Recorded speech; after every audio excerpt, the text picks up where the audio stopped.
Welcome to FYI, the For-Your Innovation podcast. This show offers an intellectual discussion on technologically enabled disruption, because investing in innovation starts with understanding it. To learn more, visit arc-invest.com. ARK Invest is a registered investment advisor focused on investing in disruptive innovation. This podcast is for informational purposes only and should not be relied upon as a basis for investment decisions. It does not constitute, either explicitly or implicitly, any provision of services or products by ARK. All statements made regarding companies or securities are strictly beliefs and points of view held by ARK or podcast guests and are not endorsements or recommendations by ARK to buy, sell, or hold any security. Clients of ARK Investment Management may maintain positions in the securities discussed in this podcast. From ARK Invest, this is FYI, the For Your Innovation podcast. I'm Brett Winton, host and ARK's chief futurist. And for our final episode of 2025, we're doing what's become one of my favorite traditions. We're taking a look back at some of the highlights and what a year 2025 was. We'll start with highlights from our interview with Robinhood CEO, Vlad Tenev.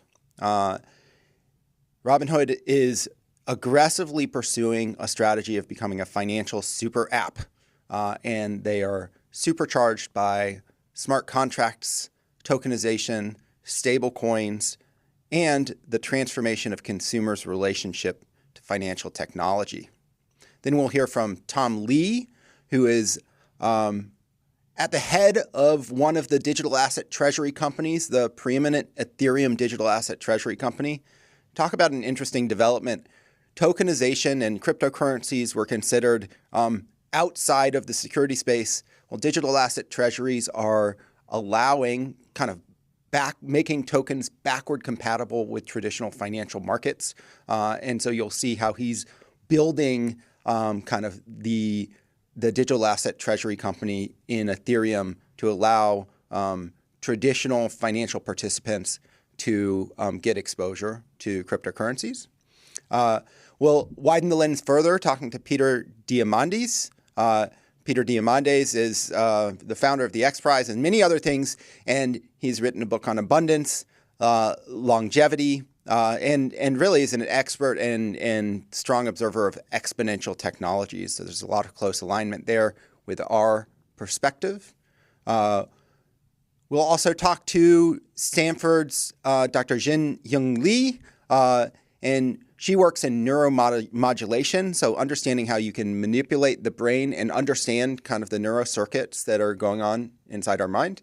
And we'll close with Carta's Peter Walker, who has a unique data-driven view of venture capital funding and how AI is colliding with kind of the venture space. As always, we're grateful for every guest who's joined us this year. These 5 clips are just some of the highlights. I'd encourage you to go back and browse the entire catalog. It's been a great year, and we look forward to the year to come. Let's dive in, starting with Vlad Tenev and what it means to build at the intersection of capitalism and democracy. We really do believe, especially with this new administration, that deregulation and incentives for innovation are going to cause an absolute explosion and innovation of all kinds. And you're right in the middle of it. So maybe we'll start there and, talk about, what is your grand vision for Robinhood? Are you thinking about an everything app, a global bank, or is that not capturing what you have in mind for Robinhood long term? Yeah, I think that I can go through it at various sort of degrees of granularity. I think at the highest level, Robinhood operates kind of at the intersection of capitalism and democracy, right? So if you're at the intersection of capitalism and democracy, we can kind of fish there and become relevant. And I think it's very American in a way, but these are kind of the American ideals that have come under attack and been questioned in the past few years. So maybe I'll be a little bit more concrete, and also why it's relevant right now. I think that we're facing a lot of headwinds to both of these things. So AI, amazing force of innovation, but there are risks, right? So far, it appears that AI models will have a centralizing effect. You've got companies that are building the models or building the infrastructure, and thus far, at least, they're getting bigger and bigger. And the small ones have this issue that they're private companies, and much of the gains are accruing to wealthier insiders and not going to retail.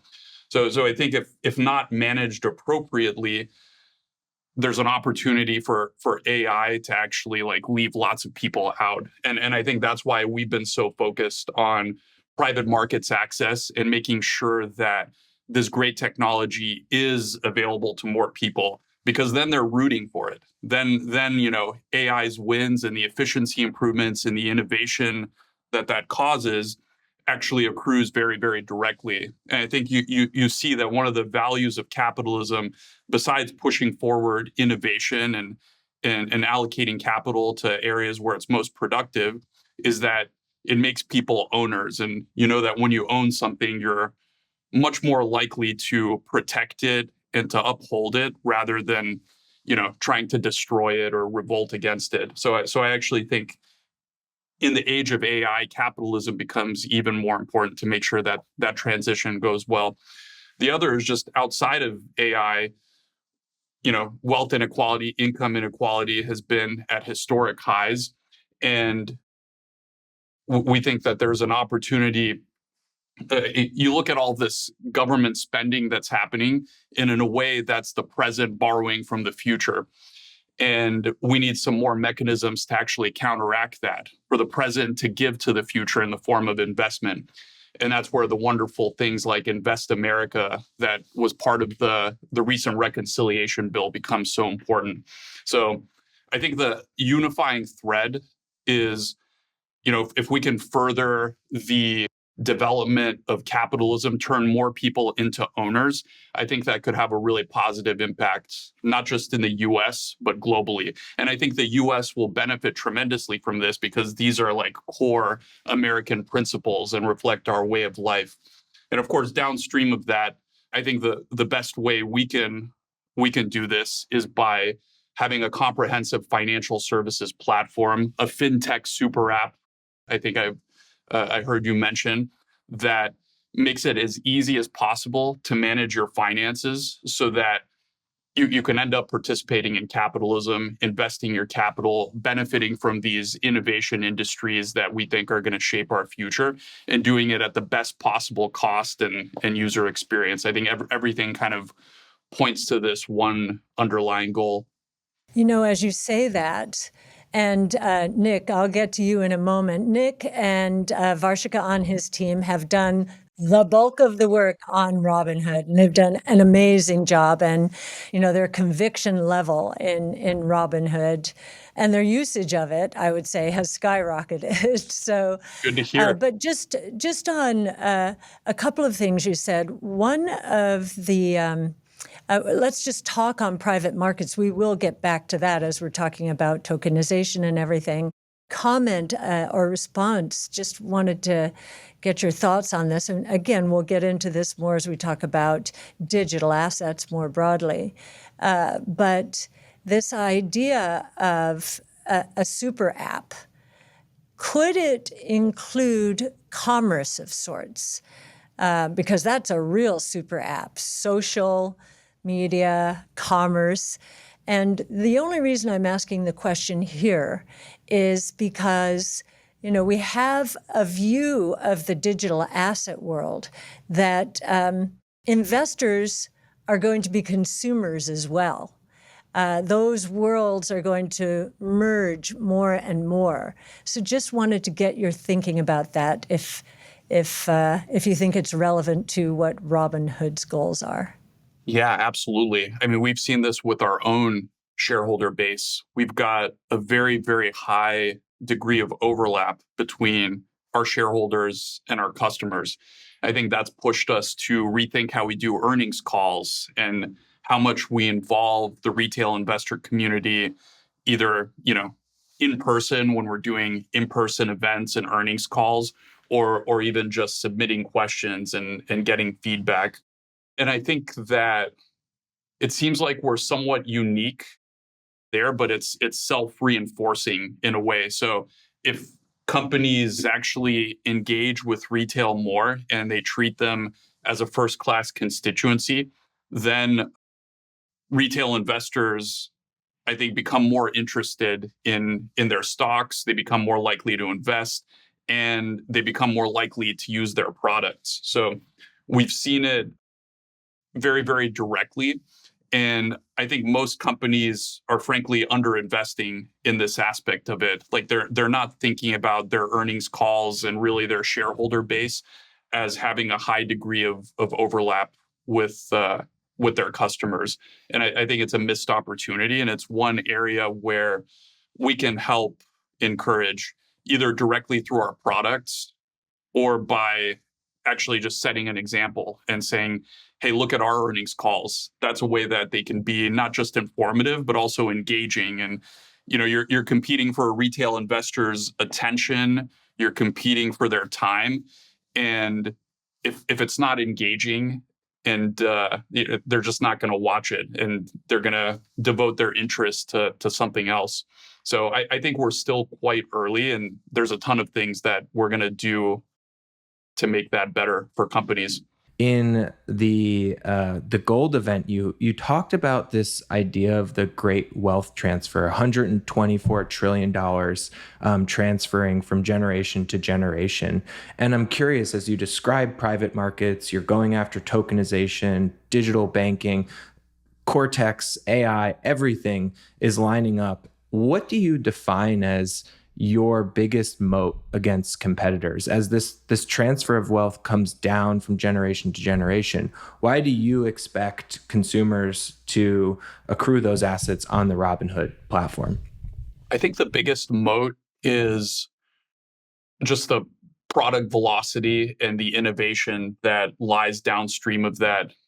I think we're fortunate that, we're not competing directly for assets against the most sophisticated incumbents, right? It's not like OpenAI, xAI, and Anthropic are our closest competitors. I mean, we do think of them as competitors in the broad sense because we need the best talent, and those guys have great talent. But a lot of the incumbents where the assets currently sit are stationary market participants. I mean, you have a pretty good idea of what their products are going to look like 5 years ago or 5 years from now, because it likely isn't going to be incredibly different than what they're offering today. And when I think about the wealth transfer, I actually think that there's product improvements that could make that way better for people. And I'll kind of bucket them into two categories that are very, very different, but I think both important. One is, can we actually make financial services work seamlessly across not just the totality of your financial needs, but also across your entire extended family? Like, can I make Robinhood better for you if your parents are on it, or your children, or even your grandparents, and in some ways incentivize more and more family members to bring all of their assets and all of their activities? And I don't really think anyone is thinking about this, because if you use, an incumbent brokerage or a bank, the experience actually is either the same or worse if you add more family members to the mix. There's just no knowledge of, your family there. And we've started exploring this with the Robinhood credit card and the banking product, which are really, the family is like the essential primitive. It's one of the key primitives in how the product works. I think we're going to expand it much, much more. The second thing is that it's very difficult to move assets and accounts from one institution to the next, right? And the incumbents actually don't make it easy. It's very cumbersome. their interest is not to make it easy. It's actually to make it as difficult as possible because they don't want those assets to leave. And despite that, we've been net positive transfers from all major incumbents for many, many quarters running. And I look at our process for moving assets, and it's very, very challenging. There's so much more to do. And I think that's an area where AI could be helpful. Eventually, you'll be able to have your AI agent just migrate an account for you. You'll be able to push a button or type a message, and everything will be done for you. So I think this is like a headwind that's going to recede over time. And eventually, that lock-in will be less of an issue, and that'll just increase and further accelerate the asset flows. I think that'll benefit teams and companies that have better products and that are at the frontier of innovation. So I like where we're positioned there as well. Yeah, Nick did, I believe Nick did this work about the average life of a bank account. Like how long do we stick with our bank accounts? And when we did that study, which was probably 5 years ago, Nick, I think the average was 16 years. I'd never thought about it in that way, and I'd say that's crazy. It doesn't make sense. It doesn't make sense. This would not be the case in any other industry, but it is in this one for the reasons you say. So I think there's huge opportunity there, huge. And I think inertia, it's really inertia and friction of moving that's been confounded with loyalty. And I think as these tools get better and as we kind of like move further into and deeper into some of these products, I think it'll be clear that it's not real loyalty. And at the end of the day, loyalty is engendered by offering better products at better price points and just making it as seamless as possible for the customer. Next, we turn to someone who lives and breathes the big picture, Tom Lee. Well, thank you for also investing in Bitmine. We are, of course, really working for all shareholders, and Yes. we appreciate ARK because of the, I think, knowledge transfer, that happens with ARK and their exponential research. And so it's been great to have you in the cap table. Well, you've got our chief futurist here, and he's now using not the word exponential, but super exponential.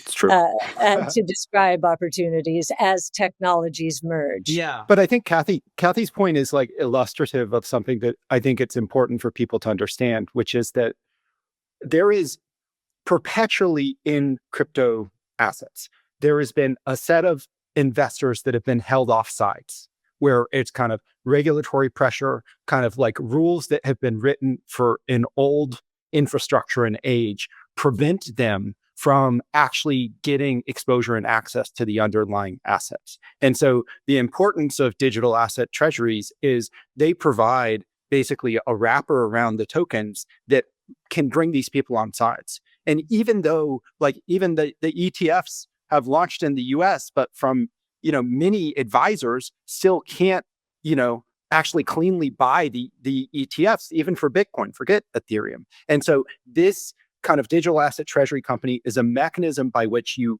basically take the underlying token and you cloak it in a recognizable, corporate shell that can plug into the existing infrastructure. Yes. And that's also why I think these treasuries actually play a role in the actual ecosystem, because one, the knowledge base is capital markets, but with transference into the DeFi world. We found a lot of important and useful conversations taking place between Bitmine and the Ethereum Foundation, and even the founders of Ethereum, because we can help bridge this knowledge of what is Wall Street looking for? What are the low regulatory or high regulatory and the features that they're looking for on a blockchain or an L2. But we represent a committed group of permanent capital with the governance coming from a mandate from shareholders. And we've been then using that And we will be using that to help seed the appropriate DeFi and crypto projects, but also the rails that come into Ethereum. And I think another role that we can play is, of course, just helping communicate what Ethereum actually wants to do. I think we found many of the people in the DeFi system, especially when we were at Token 25, says that they felt that Bitmine helped really clean up the narrative of Ethereum and make Ethereum a lot more credible in the minds of institutions. And we've actually found that in our conversations, of course, with actual builders, because we've been meeting with banks that are now trying to understand how to build on top of crypto. And of course, they want to take advantage of, again, our transfer knowledge base. Because remember, the knowledge in the traditional finance world is different about their understanding of crypto and who they can trust and who they can't. Oh, and there's one other thing that we are also providing liquidity, because, we have 2.8 million ETH tokens. And believe it or not, even ETFs that stake need a liquidity backstop. So I think that an entity like Bitmine can also play a role in actually providing contingent liquidity for even the ETF world. Can I, and Brett, then I know you have very specific questions, but before we go there, just the high level and to get people to understand your vision here. One of the things you've been saying is you think that the Ethereum network or market cap is going to flip with Bitcoin. Now, Bitcoin is at about, 2.4 trillion now, somewhere around there. And Ethereum is 540 billion. You think there is a flippening, as they might say. I'd love to hear you talk about it, but just to set this up, anyone who's listening to this podcast knows that we have in 2030 a forecast of the entire crypto asset ecosystem. And of course, we're going to be modifying this with time. We're doing our big ideas work now, but as of our last go at this, the ecosystem we expect to hit $25 trillion in 2030.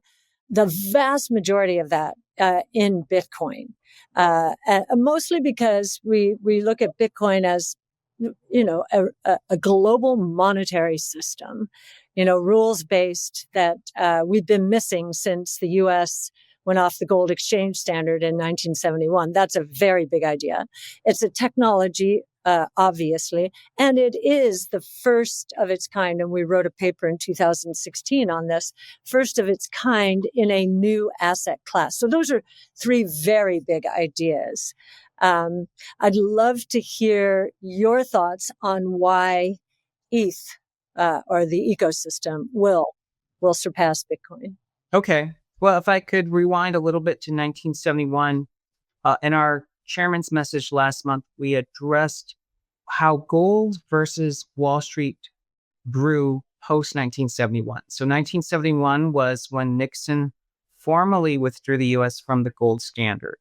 The immediate beneficiary was there was demand and a market to own gold. And so people would say that was your, first implication. But what we wrote about and talked about in our message was that in 1971, the dollar became fully synthetic because it was no longer backed by anything. And so there was risk that the world would go off the dollar standard. So in stepped Wall Street to create products to propagate the future of Wall Street, including, and we listed, I think, 14 products that emerged over the next decade, from money market funds to credit to mortgage-backed securities to futures, etc. And dollar dominance by the end of that period went from 27% of GDP terms, but to 57% of central bank reserves and 80% of financial transaction quotes. So Wall Street created products that made the dollar dominant, and the market cap of equities today is 40 trillion compared to 2 trillion for gold. So in other words, gold is 5% of all available assets. And so in 2025, we think everything is now becoming synthetic or tokenized, sorry, not synthetic. So as we move not just dollars onto the blockchain, which is stablecoins, but we'll move stocks and real estate, dollar dominance is going to be the opportunity of Ethereum. So digital gold is Bitcoin. And so in that world, we believe Ethereum could flip Bitcoin, similar to how Wall Street and equities flipped gold post 71. Now, that is just our working theory because I am still a Bitcoin bull. So I'm very bullish on Bitcoin. And I believe your targets for Bitcoin are actually reachable. So we think Bitcoin fair value should at least be 1.5 to 2.1 million, but we can see higher values. But that would, of course, provide upside to a neutral smart contract platform where a lot of Wall Street will innovate of real world assets. One of the thoughts here is, Ethereum went from proof of work to proof of stake.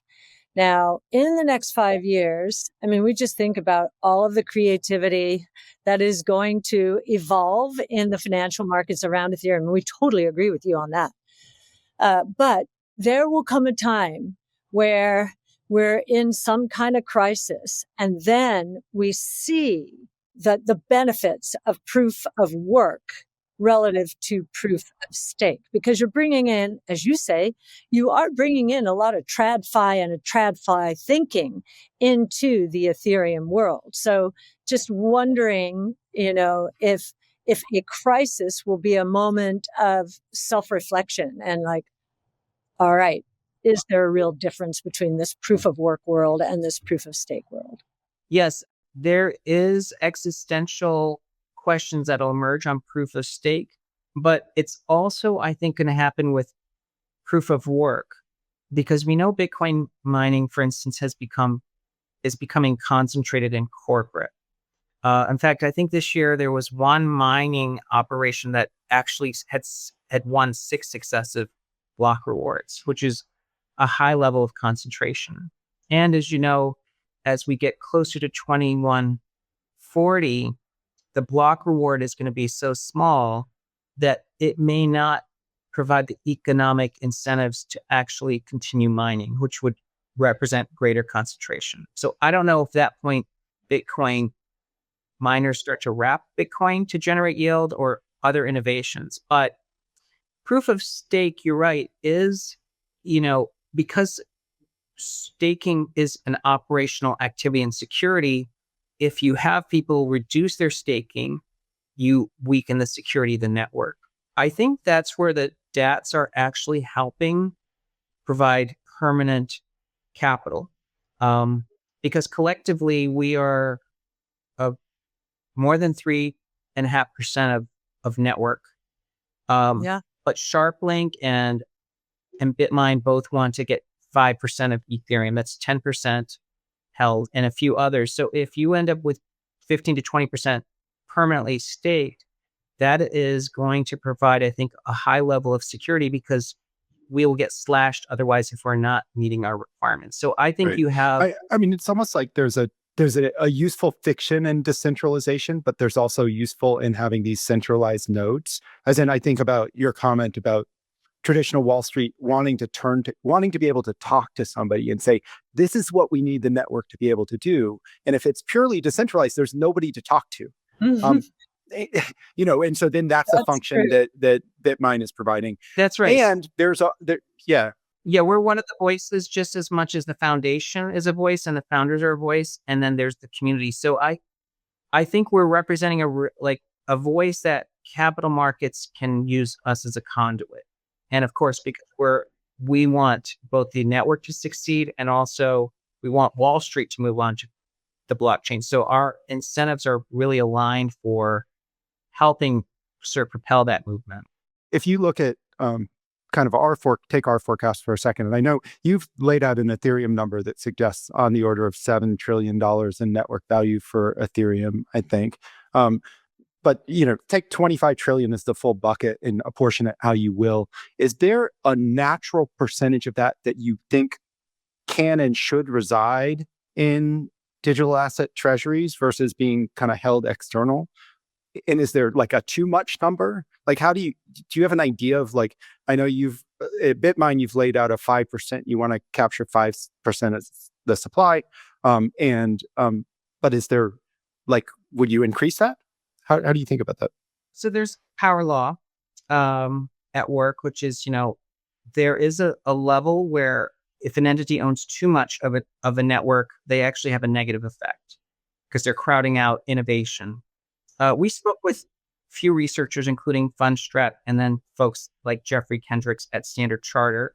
10% is actually still an acceptable level, because if you think about, even in any competitive world, if someone has 10% of a system, they aren't in control of it. There's, I don't know if you remember the Herschel-Hurtendel HHI index. And if you run that calculation, especially with 70 DATs, and then in DeFi, it's not a concentrated market. It would still be considered highly competitive. So I think up to 12 million Ethereum tokens isn't crowding, and that's double BitMine's target. Besides BitMine, however, as you know, other crypto treasuries have not even been able to secure 1% of ETH. And part of it is that you need the public to provide you the trust through the velocity and trading volume of the stock in order to get there. So I think that there isn't going to be DATs controlling 50% of the Ethereum network. In this next segment, Dr. Jin-Hyung Lee explains why causality in the brain is so hard, what neuromodulation can already do for conditions like Parkinson's and depression, and how AI tools might accelerate both diagnosis and treatment while still respecting the fundamental complexity of neural circuits. As a systems engineer, what it means to measure is you measure it to a point that you can decide how to manipulate it. Does that make sense? So that is my definition of what it means to understand brain function. If somebody has a tremor, and then you can show that which pathway is leading to that tremor, to me, what it means is that you can also manipulate that exact thing that's supposed to be 10 and is now 8. You restore that to 10, that is removing tremor. And so that is exactly the level of understanding we need. Fortunately, over the past 15 years in my lab, we've been trying to understand how some of these underlying mechanisms work. And as a result, we have managed to successfully make models of brain function that allows us to have that layer of understanding. So we literally, in the onion, we kind of penetrated through. That doesn't mean we understand the whole onion yet, but we found this tunnel down to the core. And so there is a level of understanding that we have in the animal models. But then, not only that, over the past 10 years, we have taken some of those principles and then applied it to making solutions for human brain function. And that is now starting to come into play, where we have solutions we can apply in the clinic. And I've recently taken some of my friends and family who are suffering from very significant conditions, taken their data and then looked at it. And I now see that we can actually make sense of all of these patients' brain. And so I think I will have to show you that to convince you further. But let me guess at kind of like the set of tools you're talking about. So, you can basically do genetic modification of neuronal activity, right? As in, I modify a neuron so it responds to light in some way, presumably in a mouse. I don't think we're doing that in human yet, but correct me if I'm wrong, right? And so then I can basically shine a flashlight on a neuron in a mouse's brain and it turns off or turns on. And maybe it's a cluster of neurons. I'm probably botching that. And so because of that, I basically can turn the switch on and off and be like, hey, the light's turning on and off, then therefore, but it's actually resulting in brain activity. I don't know, food seeking behavior or something, or turning that off. And so then I can use that tool to then conclude, hey, these things do this and these things do that. Is that kind of like the, at least animal model? That's the definition of how optogenetic studies are done. But as a systems engineer, I don't think that's enough. What optogenetics enables you to do is to have more precise switches, right? I like to use this example. So if you've never seen a phone before in your life and you just saw one for the first time, there's volume up and down button, right? And you're trying to figure out what that is. And if you have a crude finger where you press both buttons at the same time, you will never really, it will be very hard to understand that these are volume buttons. And so, but if you are able to precisely press volume up and down separately, you can figure it out very quickly that it is like a volume up and down button. If you press it together, you can't. So that's the innovation of optogenetics. And so what optogenetics allows you to do is to press button precisely. But that's not enough. You have to press the buttons and see what the consequences of button pressing is. So when I press the volume up button, that volume up button connects to these, audio system and talks to them in this way, and then makes these algorithmic control, which ends up giving you the volume up in your speaker. You need to monitor and understand the algorithm underlying it. What we have done over the past 15 years in my lab is to use these very precise buttons and then also construct models of how it engages the system to create the volume up and down function. And so once you can do that, you can start to understand, this phone is not working very well. When I press the volume up button, it doesn't go up. That's good, but that's not enough. But then if you have the algorithmic understanding underlying that volume up button, then you can say like, oh, you know what? From this circuit board to this circuit board, there is a communication path that's broken.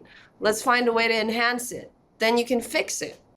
How do you read those algorithms? How in your lab actually you read that underlying algorithm? So we use various techniques. The first one we started using is functional MRI. And functional MRI is notoriously a tool where functional MRI is not accurate enough. There's like blobs of activity. Neuroscientists, that's the way most of them think. That's one of the dogmas, for example, but once you have very precise control, the underlying information content goes up. And so we were able to take functional MRI tools to get a crude picture of, okay, these brain regions talk to each other in this way. Maybe just for our audience, sorry to interrupt you, maybe if you're just gonna explain in plain language what is actually functional MRI. How should we be thinking about that? Great. So functional MRI is an MRI imaging technique where you continuously image the brain while brain activity occurs. And the contrast is enabled by blood oxygenation level changes when you have activities in the brain. And so it has been a very useful tool for studying the brain because it allows you to, in live human brain, look at what goes on inside. However, there has been lots of, objection from many neuroscience community, like, that you need to know things at a cellular level. That one is too crude. We can't really make things be understood. And so it's a very useful tool. At the same time, there's been a lot of controversy around it. But one of the key ways, we have no tool. If we have a way to look at every single cell in Nemo and Brett's brain right now, I would, but there is no such thing. What we have to do is, with the physical limitations we have, put all the tools together and try to guess at what's going on. And functional MRI is one of the best tools to look at brain function non-invasively. And so that was the tool we started with. And so just to make sure that I'm understanding this correctly, so basically then when the brain is doing the function, whatever is the function, we know it's metabolically active. So it's using the energy. And then with functional MRI, I'm measuring that kind of use of the energy basically. And then I do that longitudinally because I need biology happens all the time. So I can't do anything with a snapshot. So kind of combining these, so it's time plus energy consumption is kind of tell me the function, tell me that there is some function happening, right? Yeah, with spatial localization. Oh, here there's some activity happening, here there's some other activity happening. And so that information we can collect, but how you interpret that is also a difficult task. And so what we've done in my lab is we use optogenetic control, which we cannot do in humans right now, but we did it in animals, use optogenetic control, combined with functional MRI, which is still, even in animals, there's no ways to look at every single cell. And so we use that with functional MRI in live animals to look at the overall brain network function. And once we did that, for the first time, we were able to understand how specific cells control brain circuit algorithms brain-wide. And once we had that context, we could also understand at a single cell spiking level how they interact with each other in certain contexts. And so that's what I mean by we have like a nice penetration to the core of the onion. And then once we could so with that, what we are now able to do is to make brain function models at a brain-wide level with single cell spiking level to understand how certain brain functions work. And then on top of that, just as Brett mentioned earlier, with the level of understanding we have, we can make predictions.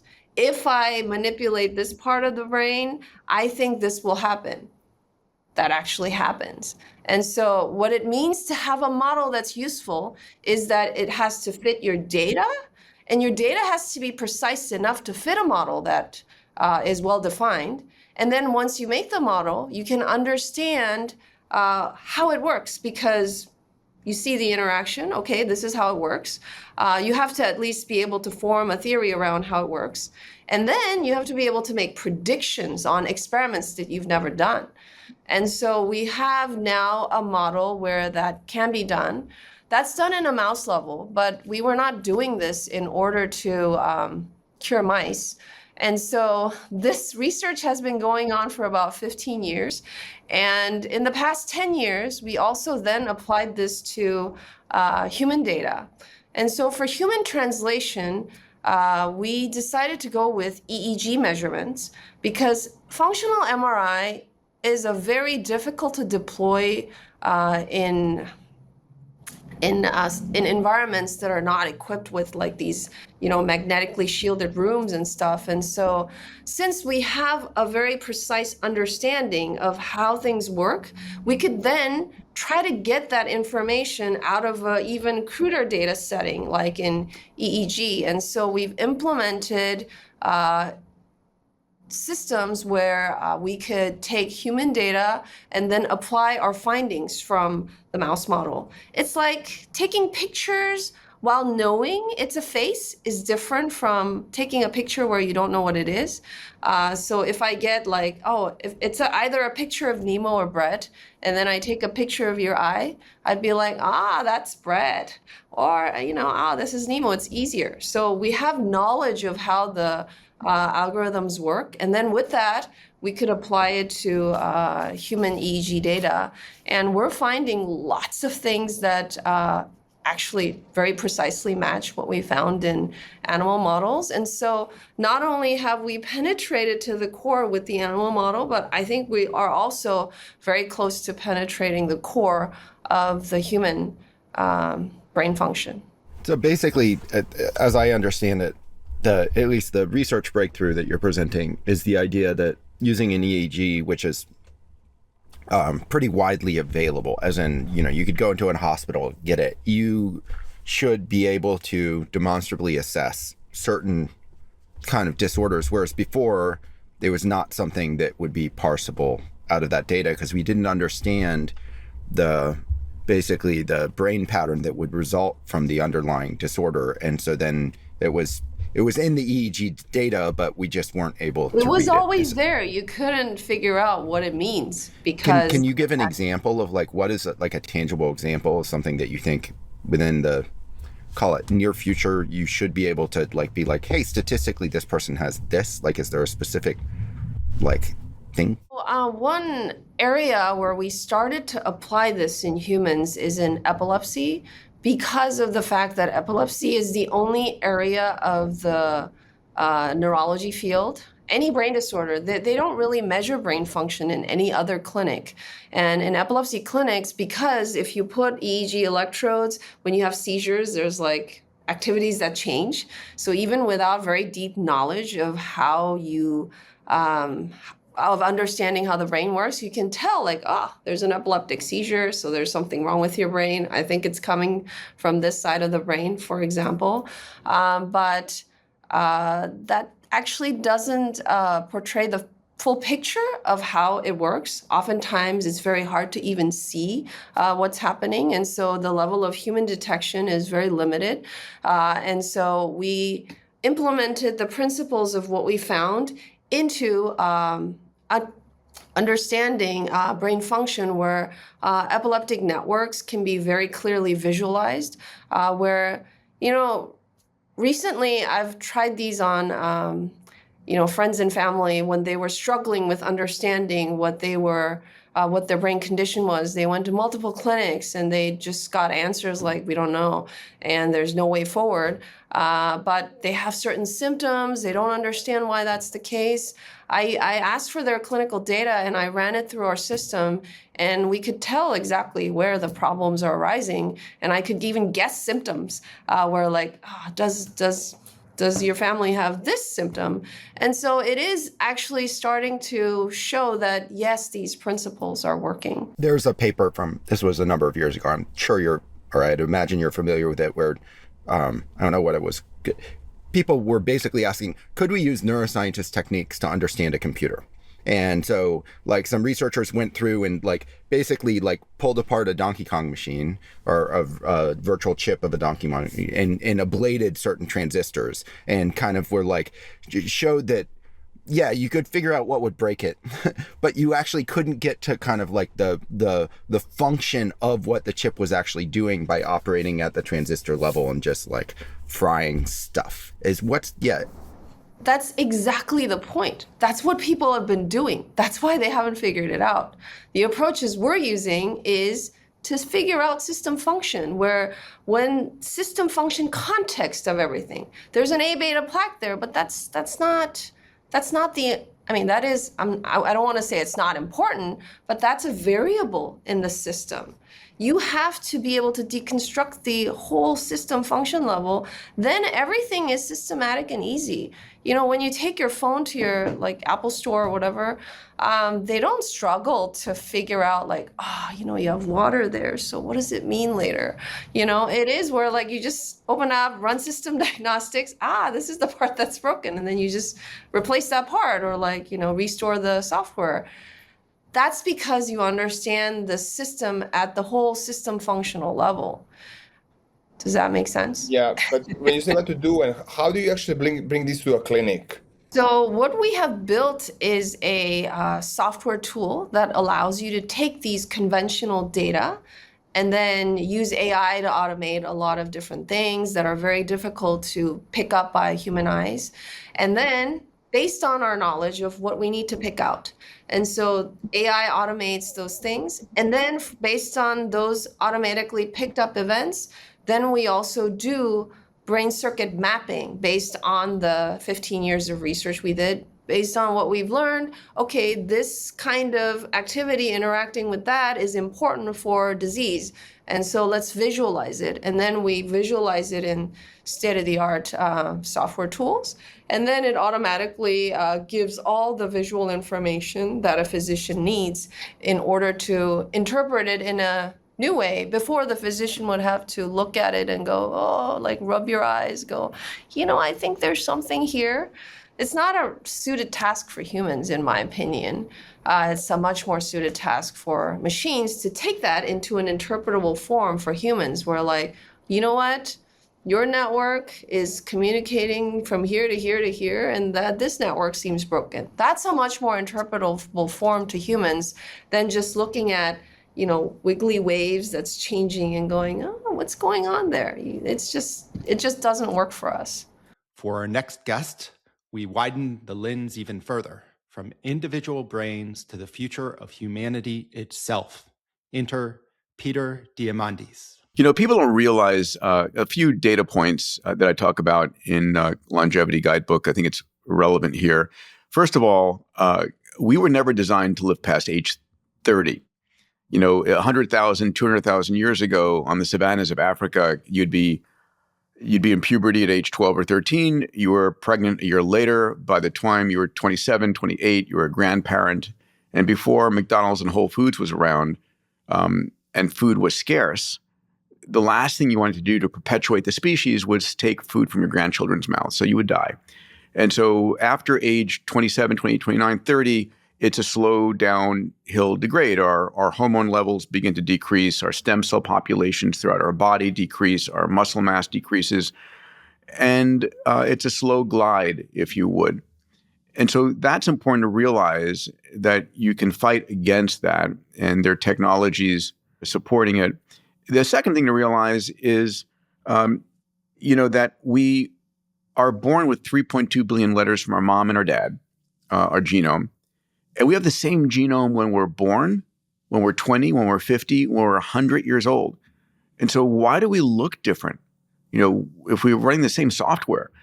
And it's not the genes you have, it's which genes are on and which genes are off, known as your epigenome, epi from the Greek word for above.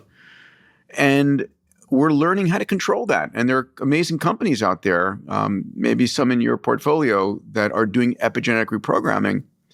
And that will be huge. Imagine being able to turn back the hands of time. That's the vision. That's the goal. Do you ascribe to the view that there's like one or two unlocks we need to, call it, stop the disease of aging? Or do you think it's like going to be an ongoing, perpetual, like we just need to basically build out a lot of custom medication against a lot of biological fracturing that happens, and we will extend both, reduce morbidity and reduce mortality, kind of like moving forward stepwise? Or Brett, also reprogram the genome, right? Edit the programming errors that age causes. Yeah, and it does, right? We are constantly undergoing mutations from our environment, radiation, all kinds of things. But Brett, I think we're going to find out. I mean, that's the most important thing. So we are a collection of 40 trillion human cells, another 100 trillion bacteria, viri, fungi in our bodies. We're a collective. And every one of those human cells is running about 1 billion chemical reactions per second. And to think that a human physician would be able to really understand at a root cause what's going on in your body just blows my mind. But AI can, and AI will. And so that's where AI is best, when it's able to consume huge amounts of data, identify patterns. And there is a reason why someone is 105 years old with a sharp mind and still going to the office every day, and why someone is 60 years old and unable to get out of a chair. And the data is there, and we're going to be able to find it, analyze it, and understand it, and then create the appropriate therapeutics. And I know a lot of therapeutics in the market or in development right now, and they blow my mind. I'm so excited about the decade ahead. But Peter, I'm comparing myself to some of my friends. I just had a big reunion, and those are dangerous to go to. I know. Yeah, I was saying, okay, what's going on here? But you used a word I think very important. You fight. Training is critically important. I've learned so much from my trainer just about how you should walk. Don't let this implosion happen. You have to keep fighting for this. And I'm so happy for you to bring this up. Right. So there's a friend of mine, Dan Sullivan, who says, listen, your future needs to be bigger than your past. Yes. I love that. We're in the most extraordinary time ever in human history. Yes. I have a slide that I love. It's a subtitle of my next abundance book. It goes, our ancestors would view us as gods. We're living in this extraordinary godlike experience with a small g of omniscience, omnipotence, omnipresence. And it's an amazing world, right? We're going to the stars. And so it's exciting, and I want to see as much of that as I can. And you're right, there are fundamental basics. And so I have a chapter in the book on sleep, on diet, on exercise, on mindset, and then a chapter on routines and on not dying of something stupid. We can talk about that because it's an important part of the equation. And before you do that, the do-use. Now, we all know we get a lot of people telling us what to do if we're interested in staying young and healthy and everything. And I'm looking forward to reading your book. It comes out in early January, right? Yep. What away from the usual, the normal, we've heard it before, are you recommending in your book, or you believe people do not understand? So important questions. I mean, listen, it really is the basics. I'm in the gym every morning, right? 5 days a week. If I can get 6, I'll do 6. Your muscles are your number one longevity organ in your body. And it's, I added 10 pounds of muscle mass last year, worked at it, did it, need to maintain it now, right? And I talk about what, elements around exercise. Sleep is a fundamental. If we could have done with less sleep, we would have evolved it away. You're non-productive, you're non-reproductive, you're open for predation during sleep. It would be the biggest waste of time. If we could have done away with it, we would have. Sleep is fundamental. I think people need to realize something which is unpopular when I say it, but sugar is a poison. Sugar molecules, glucose, and refined sugar. We now eat about 50 to 100 times more sugar than we ever have as we evolved in our diets, right? I just think there should be a black box warning on kids' cereals. And sugar in your bloodstream glycosylates proteins. It's an inflammatory in the brain, inflammatory in your heart. At Fountain Life, we just did a study, which we just announced, and we looked at what are the things that correlate with heart disease? Is it your triglycerides, your LDL, your HDL, your Lp(a)? Everybody's heard these different terms. The number one correlate that correlated with heart disease was your hemoglobin A1C, which is your average blood glucose over the year. So the higher your blood glucose, the higher the probability of cardiac disease. And people just don't realize that. And we're addicted to it, and it's a challenge. Listen, I talk about in the book where we're going on stem cells and epigenetic reprogramming. There's a concept, Kathy, I'm curious, and Brett, if you've heard of, called longevity escape velocity. Does that ring a bell? I can guess what it means. It means that there's like a kind of like a division point in history where if you're on the right side of the line, then you basically live forever. But if you're on the wrong side of the line, it's actually the worst spot to be because you miss out on. Close. And here's the definition put by Aubrey de Grey and Ray Kurzweil. And it's that today, for every year that you're alive, science is extending your life by about a quarter of a year. And this comes from across a multitude of different things. I mean, the amount of science is amazing going on right now. You don't hear about it on the news, but it's extraordinary. You hear about it because you invest in it and you find it and you do the research and you back these incredible companies. There's going to be a moment in time where for every year that you're alive, science is extending your life for more than a year. And that's called longevity escape velocity. And I find that concept fascinating. When you ask people when we're going to reach longevity escape velocity, not just anybody, Ray feels like we're going to get there by the end of the year 2030, like in 5 years. Crazy, right? 6 years. AGI, right? I mean, right.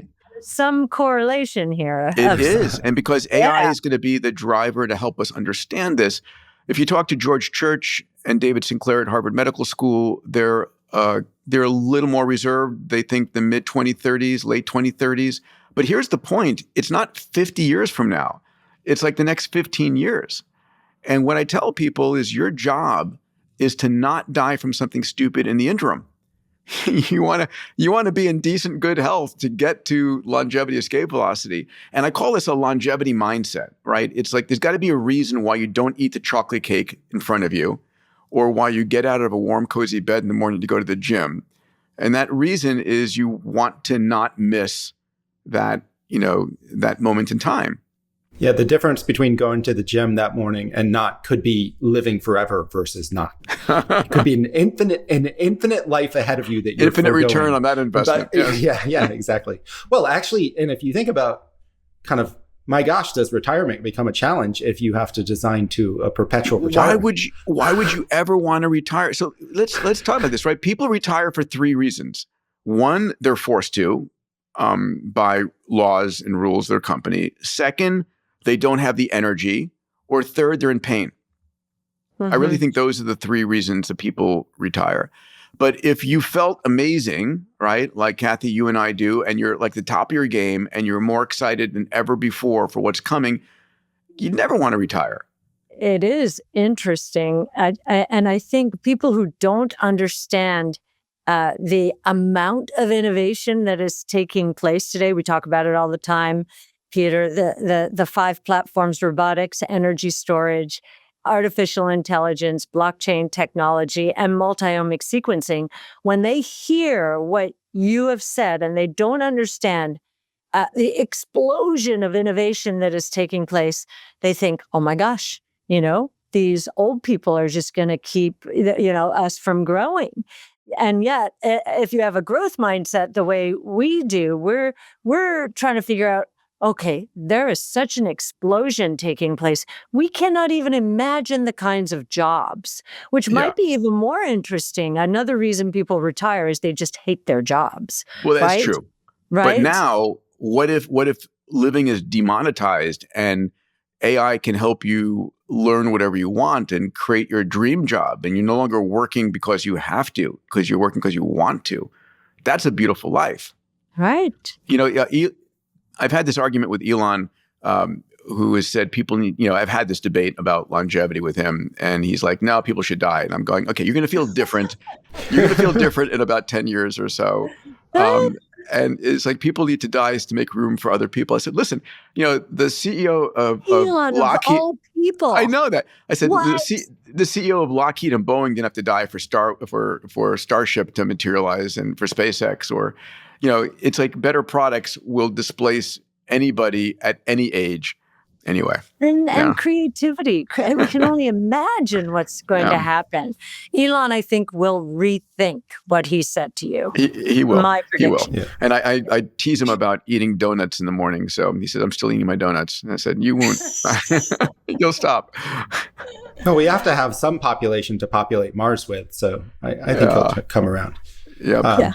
There is at first it does seem like on the research side, longevity is capitalizable in part because really rich people absolutely want to live longer. You can't spend all of your resources at once. And so you're happy to invest in things that could both benefit humanity and benefit, you, the individual who would otherwise expire. But it does seem like the way in which the healthcare system thinks about aging, like, does the healthcare system have to treat aging itself as a disease for these treatments to be correctly studied and monetized?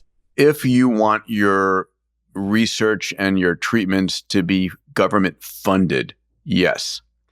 So I'll tell you what I did recently. So you are both familiar with the X Prize Foundation. This is our 30th year. We've launched 30 X Prizes. Thank you. Hard to believe.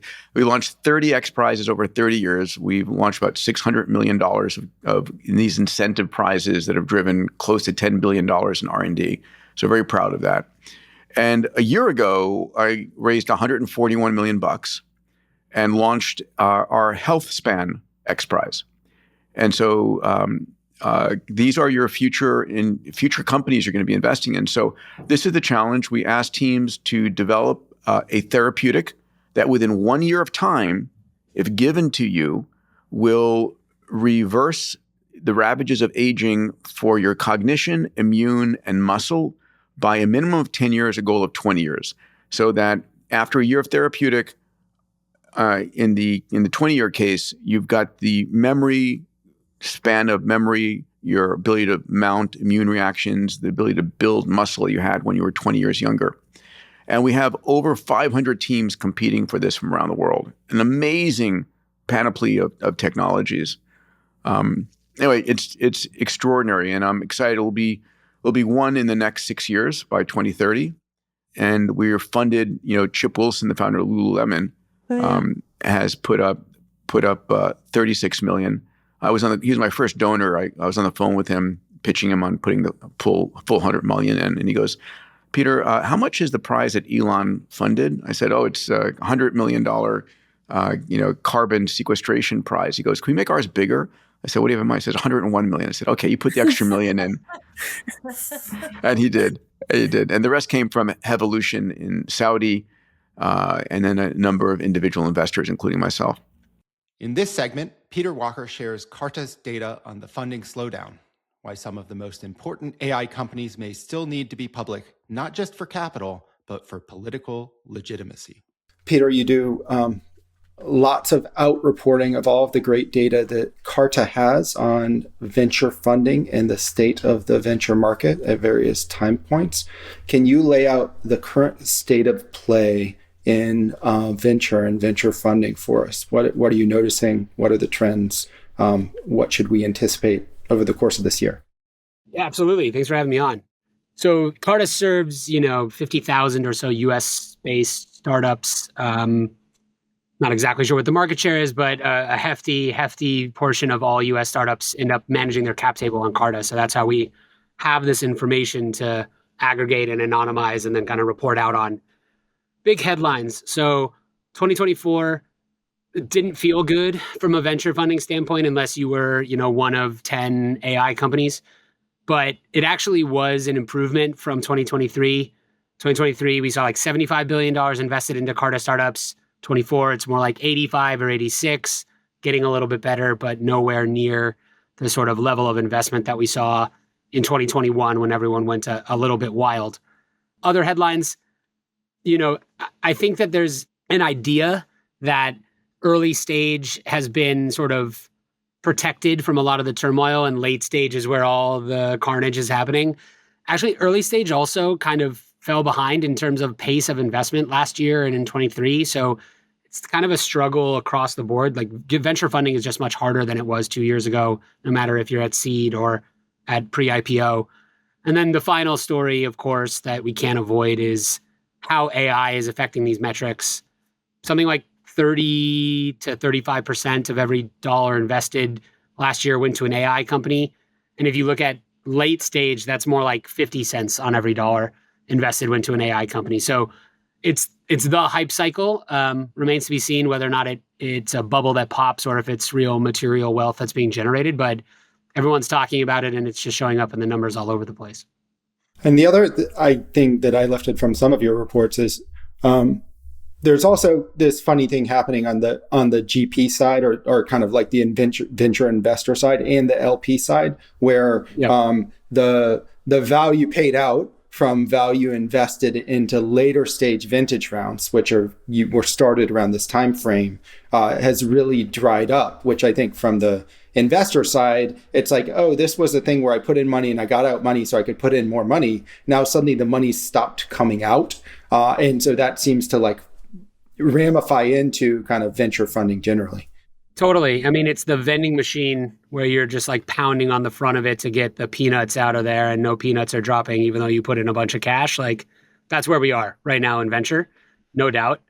I think that our fund performance data, which is a data set of 1,800 or so venture funds in the US. And the interesting part about our data is that it's a lot of it's focused on venture funds that are under 100 million in AUM. So emerging managers, fund 2, fund 3, that kind of people, whereas some of the other benchmarks are much more focused on the Andreessens and the upmarket people in the world. The basic takeaway is, yes, DPI is down. Of course, if you're expecting DPI in 3 years from a venture fund, you're in the wrong business. Like you just don't understand how venture works. But even so, more recent vintages that are 5, 6, 7 years old, fewer percentage of funds have any DPI to show, even at those stages. So no matter where you look, this downturn, there was such a decline in funding and overvaluations and down rounds and all that stuff. It had to start showing up in the fund numbers, and it has. And so now the question remains, what do LPs think of this asset class moving forward? This year, all the stories were about them basically only investing in the top name brand funds and having very little appetite to invest into emerging managers. We'll see if that holds. There's a big debate about whether you can get super high returns from $2-3 billion plus funds in the private markets. I think that's still an open question. So interesting times to live in, where we're all just kind of sitting here knocking on wood for some IPOs. It seems that I would say, recently you've been one of the most quoted people when it comes to statistics on LinkedIn and Twitter or X across the board. When it comes to anyone referring back to returns on funds and so on and so forth. Take me through the process of you sitting down, you have all of this data, and you want to say, what insights do I want to pull out of this? How are you going through that? In some ways, it's dictated by what we're hearing from the market. So, we began this insights practice in the company level data, and it was for founders, trying to give them a little bit. We started with the idea that a founder should walk into a negotiation with a VC armed with as much data as the VC is. But that's rapidly expanded beyond that to fund manager questions, LP questions, et cetera. So my job is pretty awesome. I get to respond to people asking me for data that I'm pretty sure I have, which is usually great.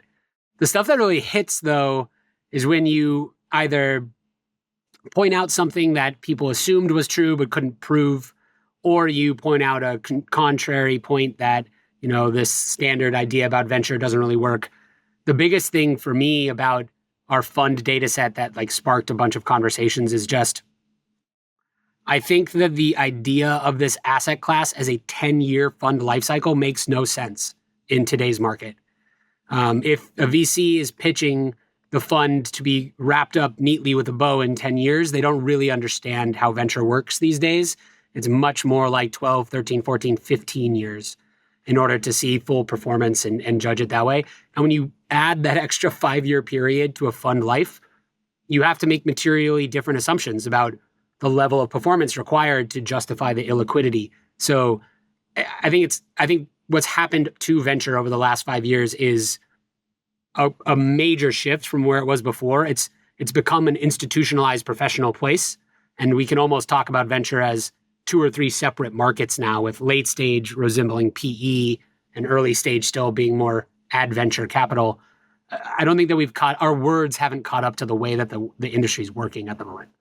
There's been a lot of hype around, the different stages, especially around secondary markets, which I know, Carta dabbled in a bit. Do you think the secondary markets are actually, picking up as much as people say they are? Or do you think that because the transfer restrictions on some of these share classes, they might not ever fully pick up? They won't ever fully pick up. There's no replacement for a healthy, functioning IPO market. It just doesn't exist for liquidity. Now, are there more interesting things happening in secondaries now than there have been in a long time? Yeah, for sure. There's cool and interesting experiments happening. We still, Cardex shut down, but we still see a lot of secondary transactions because we are the system of record for the cap. So we can notice bilateral transactions are more likely. You run a tender offer. I think the biggest thing that's changed and why secondaries are so much more in the news is that the latest stage privates, who are the most in-demand names, and we could all go through the top 5, SpaceX, et cetera, they have sort of pioneered this new model where they can give employees liquidity at regular intervals whenever they want to, because they have access to as much private capital as they need. And that strikes me as really worrisome if your goal is to have those companies ever IPO. What is the value of IPO to a Stripe? What do they gain from it? I struggle to find one thing that's better for the founders by doing that, if they have unlimited access to private capital and can make their employees whole in terms of liquidity. I would argue, as somebody who, we do public markets and private markets, so we have a dog in both hunts, but that for kind of the AI companies, for SpaceX, even for Stripe, for companies that are providing really global infrastructure that is going to touch every consumer's life and has profound impact, there is political support that comes alongside allowing individuals to invest in those companies that actually becomes increasingly valuable to the companies as they scale. And so you can imagine, take the frontier model AI companies, of which, we're really interested in and invested in a number of them. Sure. Those companies, I think, are going to become, they're going to need kind of like the political will of a public shareholding class. I think And also possibly we'll also need to, the kind of transparency that comes with the IPO process will be important for them maintaining kind of like that political will, not just capitalized, but in terms of like how it signals to the market that people can understand what's going on underneath the company, that they're fully disclosing everything they're doing. I think that those will become important tools. Now, I think Elon in particular has had some pretty sour experiences with, his publicly listed entity. I mean, he literally had, I don't know what the Delaware courts did to Tesla. I think it's like actually severely impairs public capital formation in the US, not least because it means he's like, I'm not interested in doing this with SpaceX or Neuralink. This seems like a crazy thing to do, and I think that there is like kind of value in that public shareholding class and the basically transparency that comes alongside that. So I do think that there's like, even if you have unlimited capital, like there's reasons to be public. And even in Tesla, when they were struggling with the Model 3 program, investors came out and helped them deliver vehicles because they had, equity in the fight. And so I think, figuring out ways for people to have meaningful equity positions in these companies is useful for the companies in a broad sense, regardless of whether or not they have unlimited capital. I think, though, that as models emerge, and we are seeing a lot of innovation in the provision of the private capital markets. Among obviously Republic, SoFi, you've got a lot of players there. We are bringing people like over 10,000 people already, individual investors, to the problem, who we hope ultimately become those kind of army of allies, like you've got with the Tesla Model 3 owners who also own Tesla stock. And so maybe that's a gateway question into what are you seeing, if anything, that you think really has the potential to disrupt the venture industry as has been against this backdrop of a rising secondary market, this ongoing problem with emerging managers who often are merit capital and are really trying to return a fund many times over. And then you've got these mega funds that have attracted so much capital that are almost, they are also trying to get great returns, but they're also having great revenues anyway, right? Just on the management fee. So obviously incentives may drift, not saying they do or will with many funds, but how are you thinking about that emerging? Like, what are the disruptive technologies within venture itself that is disrupting something that's looking to back disruptive technologies, maybe? Yeah, it's a meta turtles all the way down, Right. I love so to the first point, Brett, I actually hadn't considered deeply the political, and maybe political is maybe not even the right words, but like the community aspect of going public. I think that's the first pushback that I've heard to this that I really that resonates with me. So I need to think about that more often, more deeply. To the point on like how is venture changing? I think that the split this year has started to really get people thinking about what VC should be. And by the split, I mean the haves and the have-nots in terms of new funds raised versus the mega funds versus emerging managers. I don't think it's ever been as stark, the difference between those two things. And as you mentioned, the varied goals perhaps or motivations behind fundraising on one end or the other. So there's minor changes that may be happening for emerging managers. So one thing that we're hearing a lot more is that emerging managers are no longer assuming that the growth path for their firm, not their fund, goes up in AUM. We're hearing a lot more people saying, look, I want to build a firm and I want to raise the exact same size fund every time because I want to, quote unquote, stick to my knitting. I want to invest where I'm great and understand where I need to get off the train. Two, I do think that the increased level of secondaries has made it slightly more acceptable, or there's less stigma around early investors getting off before IPO as well. So there should be more exit paths. I think that's very healthy for the market. The third is, when it comes to these late stage names, we've already seen, there's Destiny, there's other funds that are kind of like, I actually haven't looked legally very much into Destiny. I don't know what they're doing exactly with those like 5 or 6 names and concentrating a lot of, crossover capital or retail capital into the idea that you can own some SpaceX shares before they IPO. I think we're going to see an explosion of ideas around that sector. So can you build private market indexes in any way?